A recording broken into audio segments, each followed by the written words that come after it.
Hello, everyone. Hello, how are you? After a long time, I'm making this video, so I thought it's, it's better to share with something, and it's very important.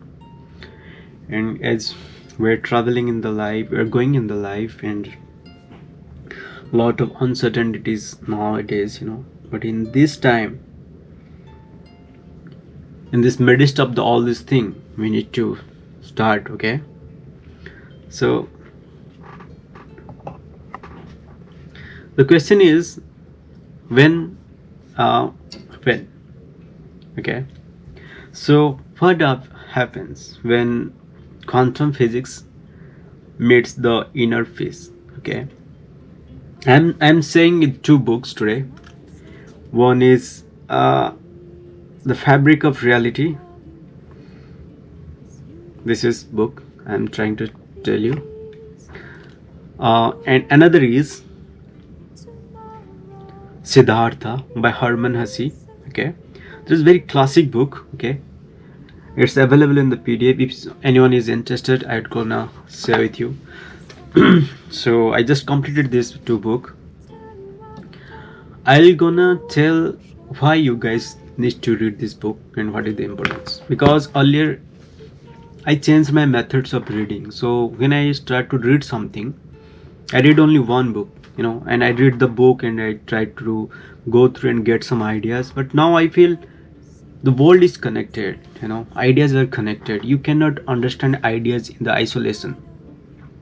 To do that, this time I try to take one book, The Fabric of Reality, which is a non-fiction, and Siddhartha is a classic book, and it's a very fictional book, and try to understand the ideas and try to link with each other, to understand the world and reality. The question is like, as I said, what happens when quantum theory, quantum physics meets the inner peace, something like that. So Deutsch, David, the Fabric of Reality is written by David Deutsch, and Siddhartha is written by Hermann Hesse. So we are talking about the David Deutsch book. So first, David Deutsch's claim is very simple, but it's radical. He said, reality is best understood through explanations, not just any ideas, but good ones.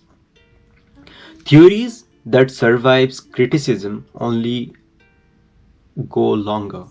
He brings together four strands: quantum physics, epistemology, evolutions, and computations. The world, he says, is a fabric woven from testable knowledge. For example, when I was reading this, think of the COVID-19 and the innovation of the mRNA vaccines.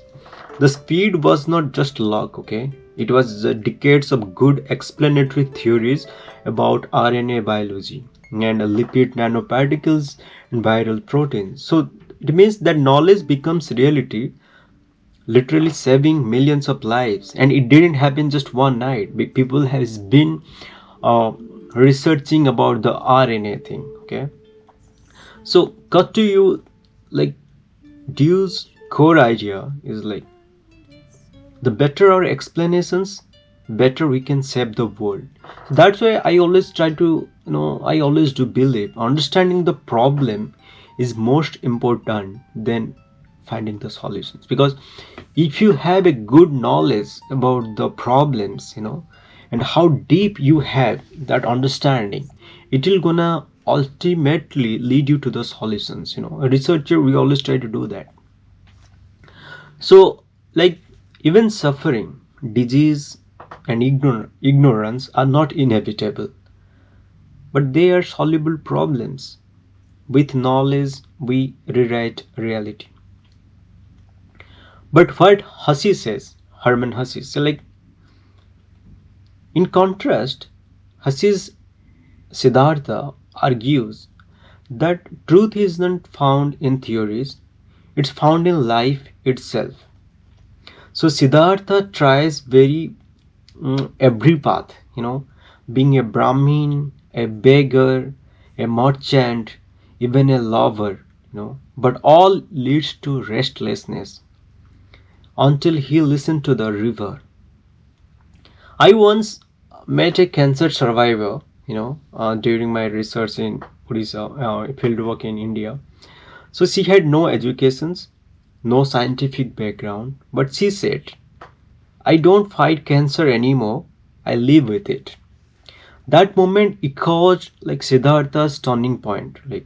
I was reading that.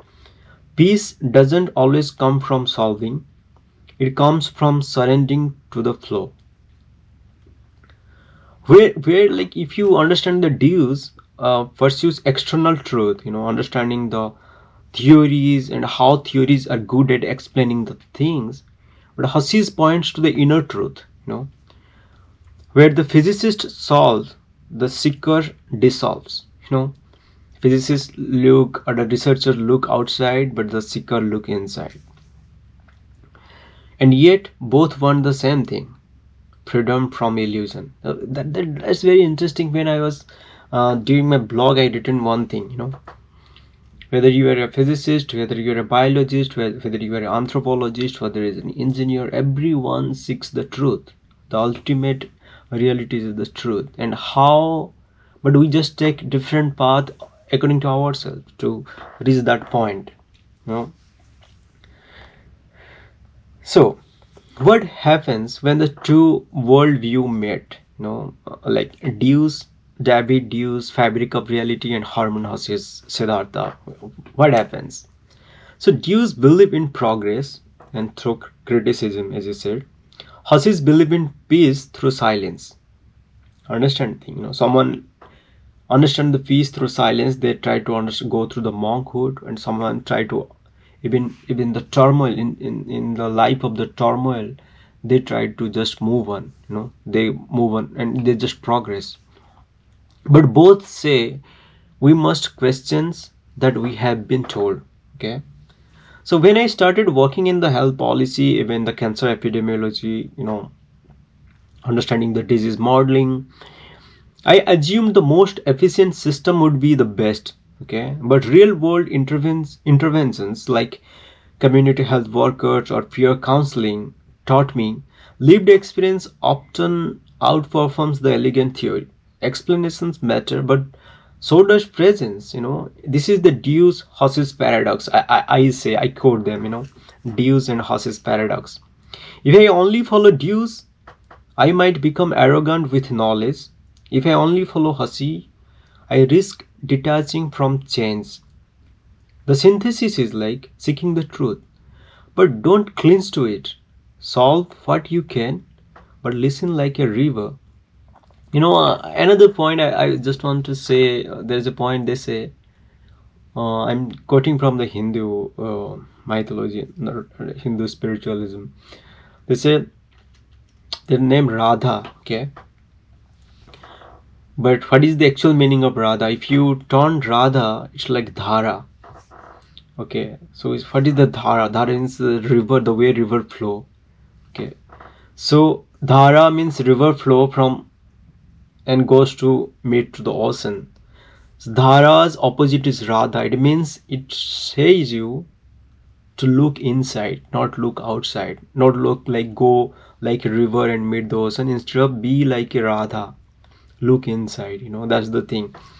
The seek the truth, but don't cling to it. Solve what you can, but listen like a river. So as a pop health researcher, as a cancer epidemiologist, I'm aspiring. I work with models, probabilities and causal pathways. But I also talk to patients, see suffering sometimes. So silence is more healing than answers. These books help me balance both logic and empathy, in science and soul.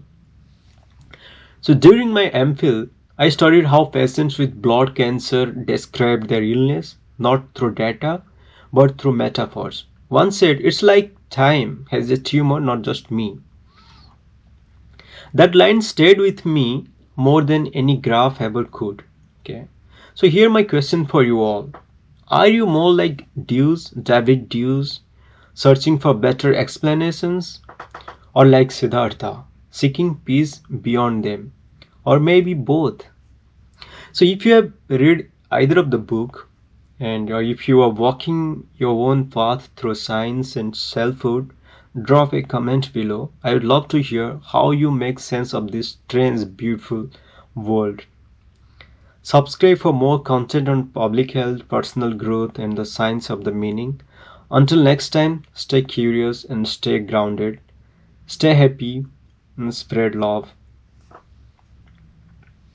So would you like this is in Google Docs or Notion template or something like that? Let me know. I can share my writings with you about these two books and my arguments. See you on the next blog.